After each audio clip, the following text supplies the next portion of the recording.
Hello friends, my name is Amit. स्वागत करता हूं आपका स्मार्ट कीड़ा यूट्यूब चैनल पर।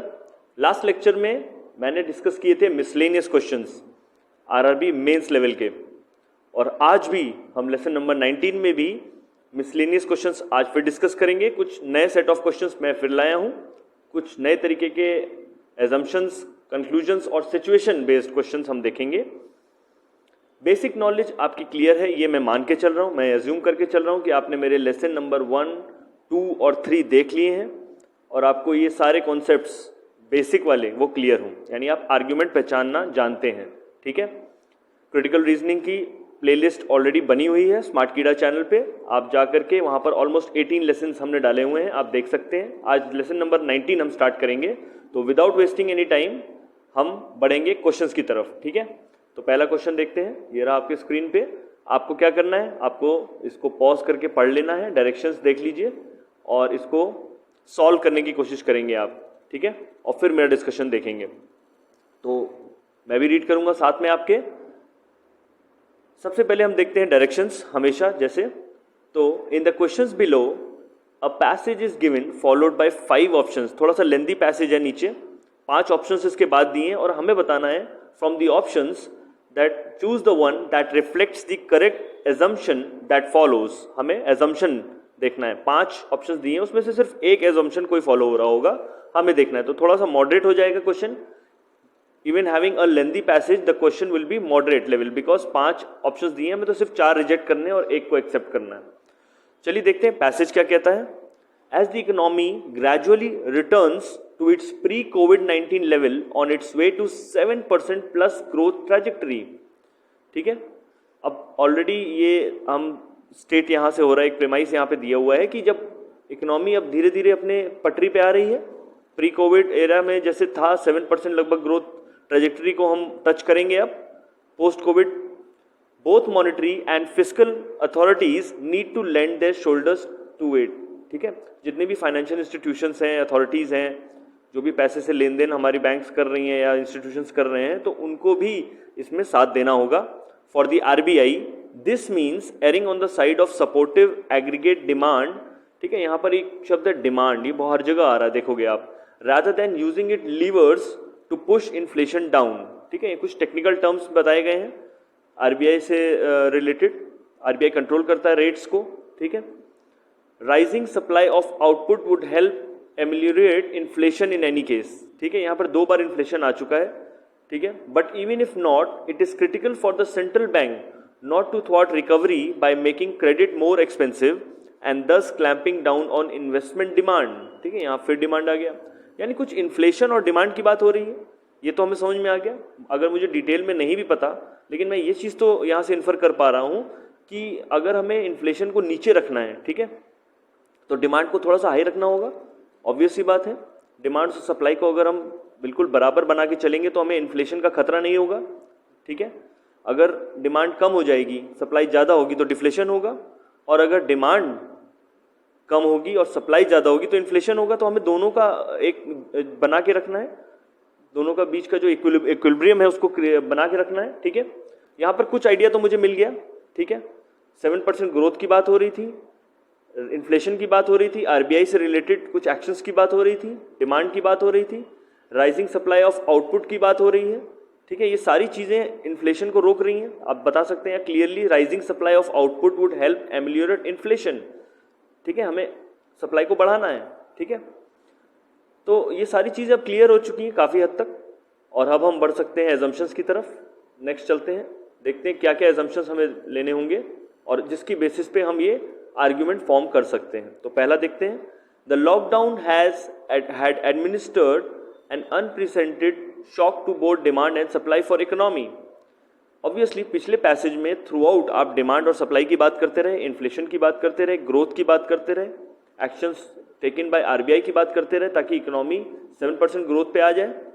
ठीक है, तो काफ़ी हद तक अगर हम इसको एज्यूम कर लें कि प्री कोविड लेवल की जैसे हमने बात करी, तो ऑब्वियस ही बात है कि कोविड के टाइम पर डिमांड सप्लाई दोनों रुक गई, तो काफ़ी इकोनॉमी का लॉस हुआ है थ्रू आउट।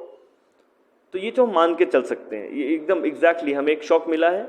ऑब्वियस ही बात है, लॉकडाउन्स की वजह से, कोरोना की वजह से काफ़ी बड़ा शॉक मिला इंडस्ट्री को, जिसकी वजह से हमारा नुकसान हुआ इकोनॉमी में। तो इसको तो हम एज्यूम करके अपने आर्ग्यूमेंट में फॉर्म करते हुए देख सकते हैं। चलिए ऑप्शन बी भी देख लेते हैं, क्या हमें बेटर आंसर मिल रहा है।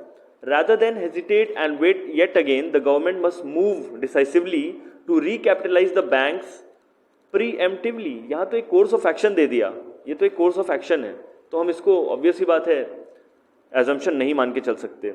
Inflation is bad but deflation is worse, ये एक एक्स्ट्रा बिट ऑफ इंफॉर्मेशन होगी मेरे पैसेज के लिए।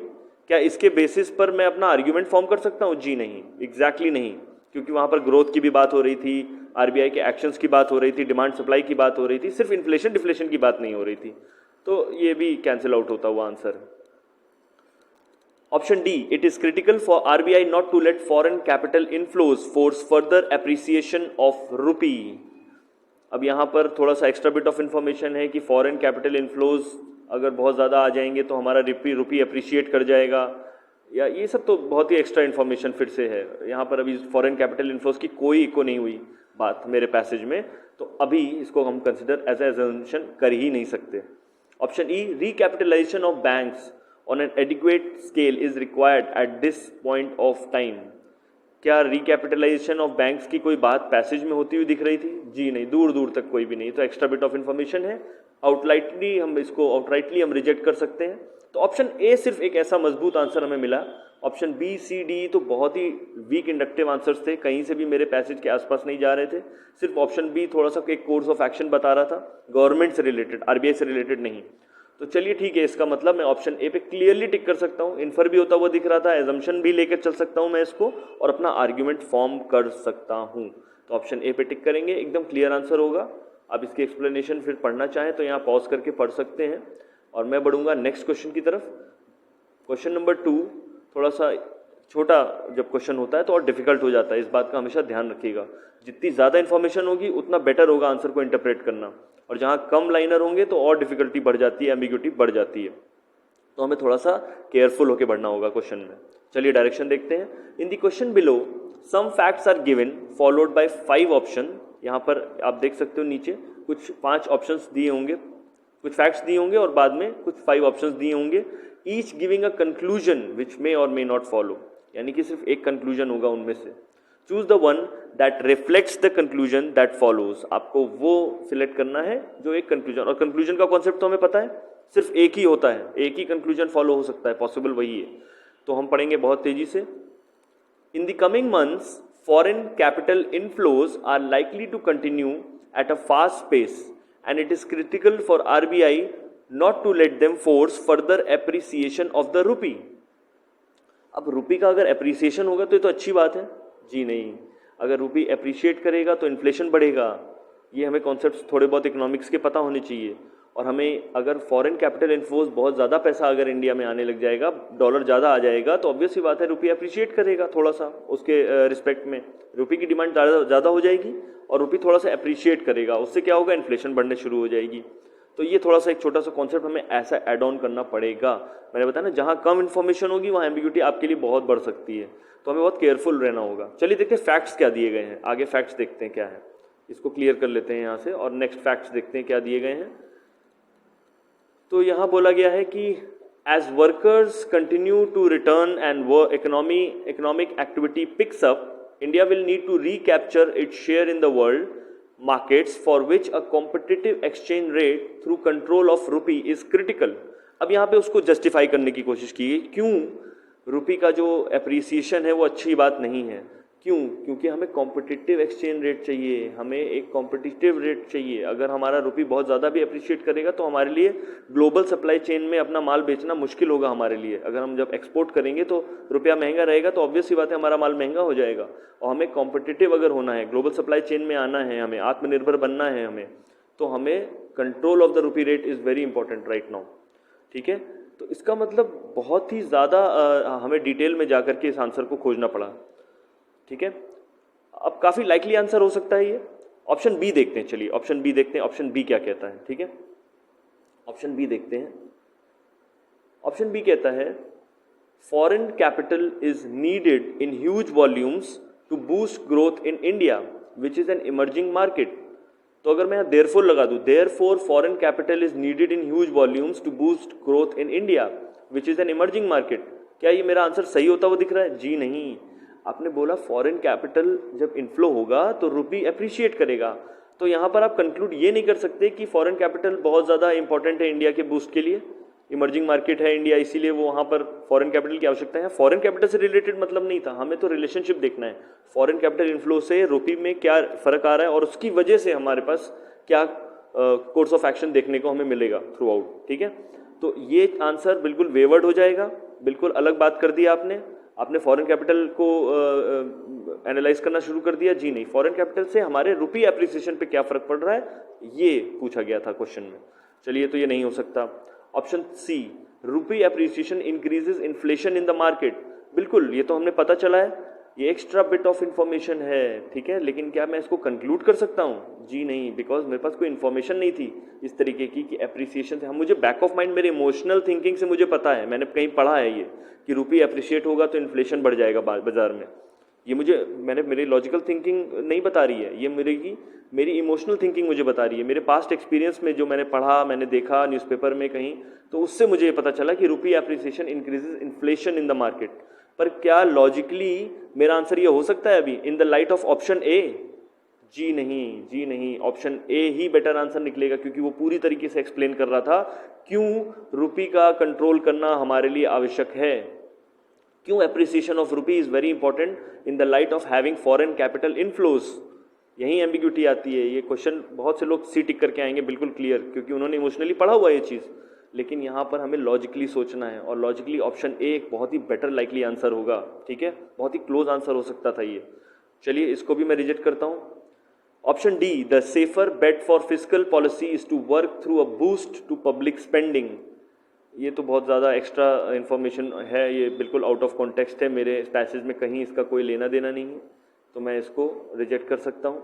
कोई पब्लिक स्पेंडिंग की बात नहीं हो रही थी, फिस्कल पॉलिसी की डिसीजन लेने की बात नहीं हो रही थी, तो ये भी खत्म होता है हमारा कंक्लूजन। देयरफॉर नहीं लगा सकते यहाँ पे। ऑप्शन ई देखते हैं, therefore the government should expand its spending on infrastructure. जी नहीं, इंफ्रास्ट्रक्चर से हमारा क्या लेना देना, अभी हमारे इस बारे में कोई बात नहीं हो रही है, ये भी बिल्कुल वेवर्ड आंसर हो जाएगा। तो डी और डी तो बिल्कुल खत्म है, आउट ऑफ दी कॉन्टेक्स्ट है।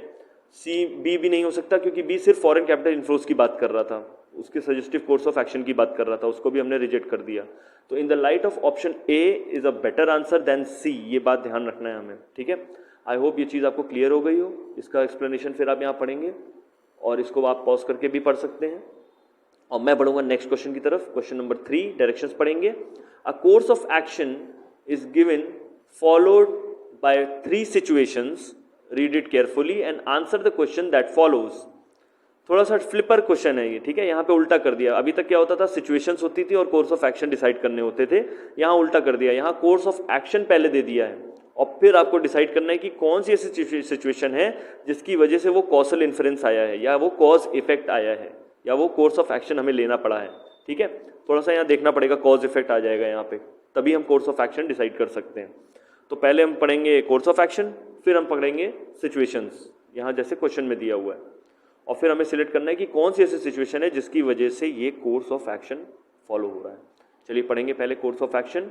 The government should introduce a sandbox for healthcare providers, technology companies, startups and other stakeholders in the private sector to collaborate on the technology products being built on the precondition that they must be compliant with prescribed privacy and security guidelines। अब यहाँ पे government कुछ करना चाह रही है, government health care providers, technology companies और startups वालों के साथ कुछ करना चाह रही है। एक प्राइवेट सेक्टर की बात हो रही है यहाँ पर थ्रू आउट। अगर मैं इसको क्लब कर लूँ, इन सारी चीज़ों को, health care providers, technology companies, startups, private sector में क्लब हो जाएंगे ये। And to collaborate on the technology products, यहाँ पे कुछ टेक्नोलॉजी प्रोडक्ट्स बनाने की बात हो रही है, कुछ नया बनाने की, कुछ करने की कोशिश हो रही है। ऑब्वियसली बात है, जहाँ हेल्थ केयर का नाम आ रहा है तो ऑब्वियसली बात है कुछ मेडिकल इक्विपमेंट से रिलेटेड कुछ बात हुई होगी जिसकी वजह से ऐसा कुछ हुआ होगा, ये मैं एज्यूम कर सकता हूँ अपने बैक ऑफ माइंड में। बिल्कुल, बस हमें ये देखना है कि उनके पास प्रिस्क्राइब प्राइवेसी और सिक्योरिटी गाइडलाइंस हो, तो हम प्राइवेट सेक्टर को प्रोक्योर कर सकते हैं कुछ हेल्थ केयर टेक्नोलॉजी प्रोडक्ट्स बनाने के लिए। यही बताने की कोशिश की गई है इस कोर्स ऑफ एक्शन में। चलिए देखते हैं ऐसी कौन सी सिचुएशन है जैसा ये डिसीजन हमें लेना पड़ा, या ऐसा कोर्स ऑफ एक्शन हमें लेना पड़ा। तो सिचुएशन 1 कहती है the participation of a broader public sector and private sector will be vital in making India a digital health nation. अब वहाँ हेल्थ केयर की बात हुई थी, वहाँ टेक्नोलॉजी की बात हुई थी, स्टार्टअप की बात हुई थी, गवर्नमेंट की बात हुई थी। गवर्नमेंट इन सबको यूज़ करेगी, जितने भी हमारे प्राइवेट एंटिटीज़ हैं उनको यूज़ करेगी, और जो कंपनीज़ हैं जो टेक्नोलॉजी फ्रंट पे काम कर रही हैं उनका इस्तेमाल करेगी, बशर्ते वो अपना सिक्योरिटी और अपना प्राइवेसी बढ़ाएगी। ऑब्वियसली बात है, उसका पार्टिसिपेशन बढ़ाने की बात हुई होगी, तभी तो हम ये कोर्स ऑफ एक्शन लेंगे। तो काफ़ी हद तक ये सिचुएशन क्लियर है। सिचुएशन 2 क्या कहती है? Telemedicine is a core application of national digital health mission. अब टेलीमेडिसिन थोड़ा सा वेवर्ड हो जाएगा, यहाँ पर टेलीमेडिसिन कहीं इको हो रहा था। हेल्थ प्रोडक्ट्स की बात की थी आपने, हेल्थ केयर की आपने बात की थी, तो थोड़ा सा ये वेवर्ड जरूर हो रहा है, थोड़ा दूर है। सिचुएशन 3 क्या कहती है? National digital health mission shall enable evidence-based decision making, advanced analytics and better preventive health care by improving access and equality of healthcare data। अब फिर वही नेशनल डिजिटल हेल्थ मिशन के बारे में आपने बात करना शुरू कर दी। वहाँ पर कुछ ऐसा एको होता हुआ दिखा था क्या मेरे को? जी नहीं, मुझे सिर्फ सिचुएशन 1 में ये दिख रहा है कि अगर हम प्राइवेट और पब्लिक सेक्टर्स को यूज़ कर सकते हैं तो हम एक डिजिटल हेल्थ नेशन बना सकते हैं। पर डिजिटल हेल्थ मिशन से रिलेटेड अभी तक कुछ ऐसा एविडेंस मुझे नहीं मिल रहा है मेरे आंसर में। ठीक है, तो कौन सा ऐसा सिचुएशन है जिसकी वजह से हम कोर्स ऑफ एक्शन 1 ले सकते हैं? बिल्कुल क्लियर सिचुएशन 1 तो हमें दिख रही है। 2 और 3 बहुत ही वेवर्ड और डिफरेंट आंसर्स होंगे, इंडक्टिव बहुत कम हो रहे हैं, बहुत कम इंड्यूस हो रहे हैं, क्योंकि नेशनल डिजिटल हेल्थ मिशन तो कहीं भी इको होता हुआ नहीं दिखा थ्रू आउट मुझे। चलिए ठीक है, तो देखते हैं आंसर क्या आता है हमारा। तो यहाँ पर ऑप्शन दिया है all 1 2 3, only 1, only 2, only 3, none of 1 2 3। तो ऑब्वियसली बात है, हमने निकाला है ओनली 1, तो ये आंसर काफ़ी हद तक क्लियर होता हुआ दिख रहा है और बिल्कुल सही आंसर बी इसका आंसर है। और आप इसका सोल्यूशन यहाँ पढ़ सकते हैं। Answer B is the correct answer, यानी ओनली 1 हमारा आंसर आएगा, क्योंकि नेशनल डिजिटल हेल्थ मिशन से अभी रिलेटेड हमें कुछ भी नहीं पता चला था। ठीक है, ना ही हमें टेलीमेडिसिन के बारे में कुछ पता था और ना ही हमें हेल्थ केयर डेटा के बारे में कुछ पता था, तो इसलिए हम इसे रिजेक्ट कर सकते हैं आउटराइटली। चलिए क्वेश्चन नंबर 4 की तरफ बढ़ेंगे। A course of action is given followed by 3 situations। Similar question है जैसा अभी पहले हमने किया। Read it carefully and answer the question that follows. तो कोर्स ऑफ एक्शन क्या दिया गया है? In 2014 and then again in 2017 the communist party declared that all Chinese companies must assist the government in gathering intelligence. अब यहाँ पे clearly बता दिया गया है कि 2014 में और 2017 में कम्युनिस्ट पार्टी ऑफ चाइना की बात हो रही है यहाँ पे, declared that all the Chinese companies must assist the government in gathering intelligence.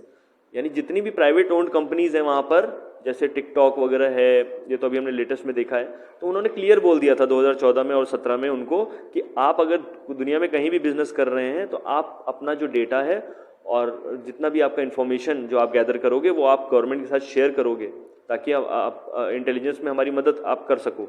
ठीक है, ये उन्होंने क्लियरली बोल चुके थे ये चीज़।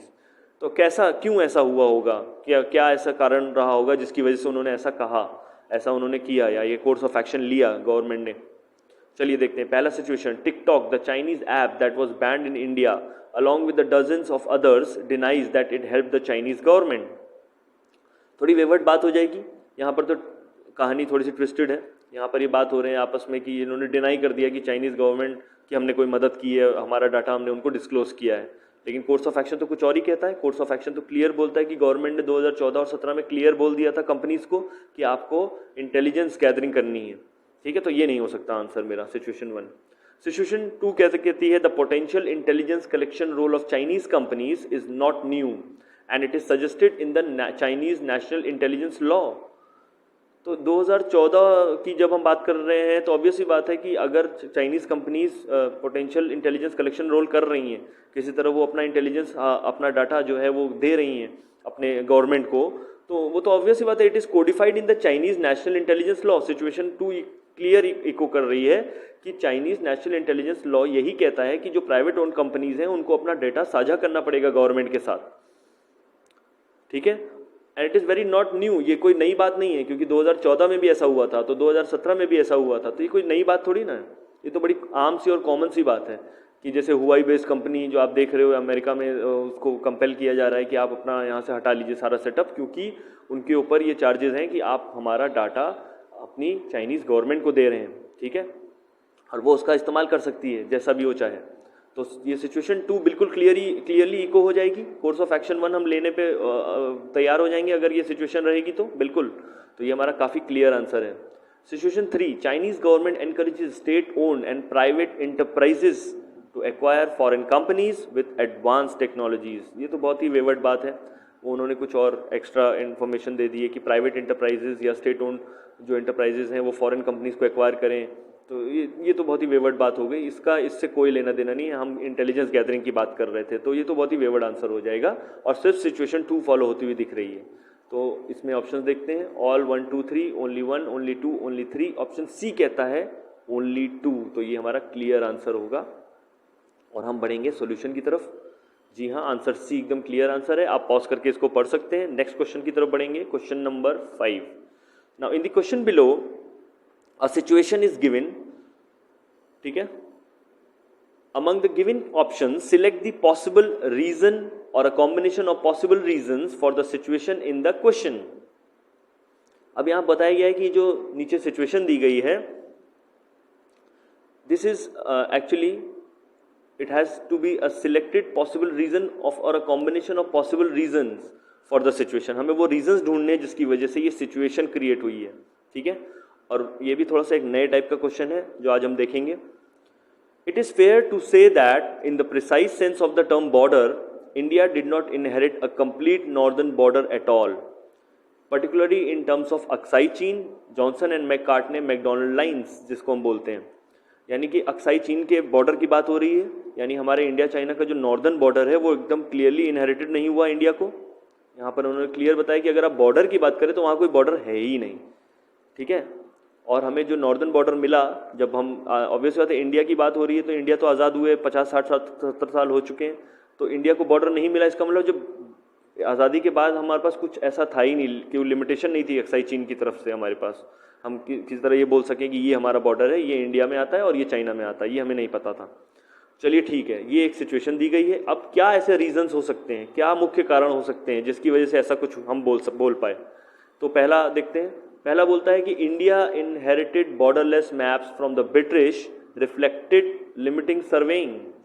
क्या ये कारण हो सकता है जिसकी वजह से वो सिचुएशन क्रिएट हुई? बिल्कुल हो सकता है, क्योंकि हमने बोला इनहेरिट हमने क्या किया है? इनहेरिट तो हमने आज़ादी के बाद जो कुछ भी हमारे पास है वो ब्रिटिशर्स के बाद जो हमने वहाँ से मिला है, उनके जो भी वो छोड़ के गए यहाँ पर, चाहे वो रेलवेज हो, चाहे वो मैप्स हों, चाहे वो आर्कियोलॉजिकल सर्वे ऑफ इंडिया के मैप्स हों, तो उस सब तो हमें वो दे के गए यहाँ पे, ऑब्वियस सी बात है, वो हमने इनहेरिट किया। लेकिन लिमिटलेस सर्वेइंग थी उसके अंदर, तभी तो हमें बॉर्डर नहीं मिला नॉर्दर्न का। नॉर्दर्न एरिया का तो बॉर्डर हमारे पास डिमार्केटेड ही नहीं है, क्योंकि वहाँ सर्वे ही नहीं किया, आपने बताया ही नहीं क्लियरली कि जब कोई डिमार्केशन होगी तो ऑब्वियस सी बात है वहाँ कुछ सर्वे होगा, वहाँ पर आप लैंड पे जाएंगे, वहाँ बताएंगे कि ये पर्टिकुलर पॉइंट जो है ये इंडिया में आएगा और यहाँ से चाइना शुरू हो जाता है। तो वो कुछ लिमिटेड सर्वेइंग की वजह से ऐसा कुछ हुआ होगा कि हमारे पास एक बॉर्डरलेस वहाँ पर सिचुएशन क्रिएट हो गई है, ठीक है। तो इसका मतलब ये तो क्लियर आंसर हो जाएगा हमारा, ठीक है, ये तो क्लियर आंसर हो जाएगा। ऑप्शन 2 भी देखते हैं, delimitation was the general description of the path of the border usually in writing. अब यहाँ एक्सप्लेन किया गया है, डेफिनेशन दी गई है कि ये डीलिमिटेशन का क्या मतलब होता है। फिर थर्ड ऑप्शन क्या कहता है, वहाँ पर डीमार्केशन की बात करी है आपने। Demarcation requires a team of surveyors and boundary commissioners to go out and actually lay down the border using detail maps. तो 2 और 3 तो सिर्फ डेफिनेशन दे रहे हैं कि डीलिमिटेशन क्या होती है और डीमार्केशन क्या होती है, कोई इंडक्शन नहीं हो रहा है मेरे आंसर से। ऑप्शन 1 बिल्कुल क्लियर आंसर हो रहा था। Which of the following can be the possible reason, बिल्कुल ऑप्शन 1, बहुत ही आसान क्वेश्चन है ये, बिल्कुल ही आसान, क्योंकि हमारे पास ऑप्शन रिजेक्ट करने का बहुत ही अच्छा हमारे पास ऑप्शन था। तो हम इसको बोलेंगे ओनली 1, यानी हमारा ऑप्शन बी आएगा क्लियर आंसर, ठीक है। इसी के साथ हम इस क्वेश्चन को भी समाप्त करेंगे और नेक्स्ट क्वेश्चन की तरफ बढ़ेंगे। इसका सॉल्यूशन आप पढ़ सकते हैं, ऑप्शन बी एकदम क्लियर आंसर है। सिर्फ ऑप्शन जो 1 था, हमारा स्टेटमेंट 1 था, वही एक रीजन था, बाकी 2 और 3 तो आउटराइटली रिजेक्ट हो गए, ठीक है। इसको पॉज करके भी पढ़ सकते हैं। नेक्स्ट क्वेश्चन, लास्ट क्वेश्चन की तरफ हम बढ़ेंगे। इन the question below a situation is giving, among the given options select the possible reason or a combination of possible reasons for the situation in that question। अब यहाँ पर सिर्फ एक single line दे रखी है, फिर से एक सिचुएशन दे रखी है और आपको बताना है कि वो कौन से ऐसे पॉसिबल रीजंस हैं जिसकी वजह से ये सिचुएशन क्रिएट हुई है। क्या बताया गया है सिचुएशन में? Recently Facebook and Twitter have been pressured by the public and the advertisers to remove or label hate post on their sites। ठीक है, यानी कि अगर आपके पब्लिक का अगर कोई पोस्ट है उस पर कुछ हेट आ रहा है, हेट कमेंट्स आ रहे हैं, तो उसको लेबल करिए आप। ये बताया गया है किसको? फेसबुक और ट्विटर को। ये प्रेशराइज किया गया है पब्लिक द्वारा और एडवर्टाइजर्स द्वारा, क्योंकि उनका नुकसान होता है। अगर आप हेट पोस्ट वगैरह डालते हैं किसी की पोस्ट पर और उसको रिमूव नहीं कर रहे हैं या उसके ऊपर लेबल नहीं कर रहे हैं, ये नहीं बता रहे हैं कि ये हेट पोस्ट है, तो उसमें एक बैड लाइट बनती है, एक बहुत ही नेगेटिव उस पर एक इम्पैक्ट आता है लोगों के पर्टिकुलर पोस्ट पे, प्राइवेट पोस्ट पे। ठीक है, ये तो हमें समझ में आ गया सिचुएशन। अब हम देखेंगे कि क्या पर्टिकुलर ऐसे कारण हैं जिसकी वजह से सिचुएशन हुई है, क्या कॉज इफेक्ट हमें यहाँ देखने को मिलेगा, ये हमें देखेंगे। तो पहला बताया गया है, forget the please of Facebook and Twitter that they are mere platforms where people meet. बहुत ही सुपरफ्लुअस स्टेटमेंट है, कुछ इंड्यूस होता हुआ नहीं दिख रहा है मुझे यहाँ पे। यहाँ पर तो आपने ये बोला कि फेसबुक और ट्विटर की आप दलीलें मत देखिए, वो तो बस एक प्लेटफॉर्म है जहाँ पर लोग मिलते हैं। ठीक है, तो ये थोड़ा सा वेवर्ड आंसर होगा, कोई भी इंडक्शन नहीं हो रहा मेरी सिचुएशन से। और स्टेटमेंट 2 क्या कहता है? They make their money by using algorithms as psychological tools to promote advertising to communities tailor-made for divisiveness and having hate post। अब यहाँ एक्सप्लेन करने की कोशिश की गई है, बताने की कोशिश की गई है कि कैसे फेसबुक पैसा कमाता है। उनके पास एल्गोरिदम्स हैं, ये आर्टिफिशियल इंटेलिजेंस एल्गोरिदम्स हैं, और वो देखते हैं कि सबसे ज़्यादा भीड़ कहाँ है, ज़्यादातर लोग किस चीज़ को पढ़ रहे हैं। साइकोलॉजिकल टूल्स हैं उनके पास, और वो इस चीज़ को देखते हैं कि सबसे ज़्यादा पब्लिक कहाँ है, सबसे ज़्यादा भीड़ किस पोस्ट पे जा रही है, और वहीं पर वो एडवर्टीजमेंट्स डाल देते हैं अपने। तो जहाँ पर हेट पोस्ट होगी वहाँ भीड़ ज़्यादा होगी, वहाँ एडवर्टीजमेंट्स आएंगे, ऑब्वियस सी बात है वो पैसा कमाएंगे। जहाँ जहाँ एडवर्टीजमेंट आएगा लोग उस पर क्लिक भी कर देंगे। तो ये एक फंडा है उनका पैसा कमाने का। तो एडवर्टाइजर्स को क्या प्रॉब्लम है? एडवर्टाइजर्स ये कहते हैं कि जहाँ हेट पोस्ट होती है उसको एक बैड इंपैक्ट आता है। आप हेट पोस्ट के पास अपना एडवर्टीजमेंट डालोगे तो एक बैड इंपैक्ट आएगा कंपनी का, कंपनी के ऊपर एक बैड इंपैक्ट क्रिएट होता है वहाँ से।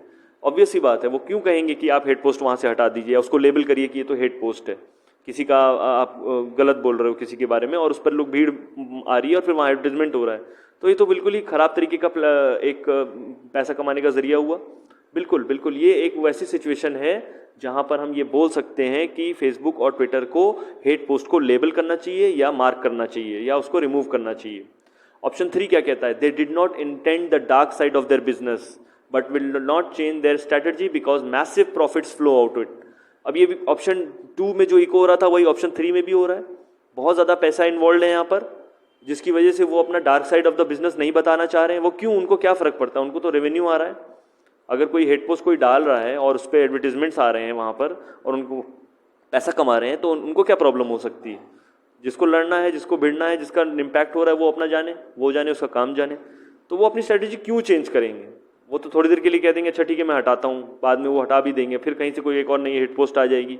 तो वो अपनी स्ट्रेटेजी क्यों चेंज करेंगे? ऑब्वियस ही बात है। 2 और 3 सिमिलर कंटेंशन के साथ मेरी सिचुएशन को प्रूव करते हैं। बहुत ही थोड़ा सा टफर लेवल का क्वेश्चन होगा ये, मैं मान सकता हूँ आप लोग के लिए, बट अल्टीमेटली हमें हर तरीके के सवालों को देखना आना चाहिए। क्रिटिकल रीजनिंग हम कर रहे हैं, हमें अपनी डिसीजन टेकिंग कैपेबिलिटी को बढ़ाना आना चाहिए।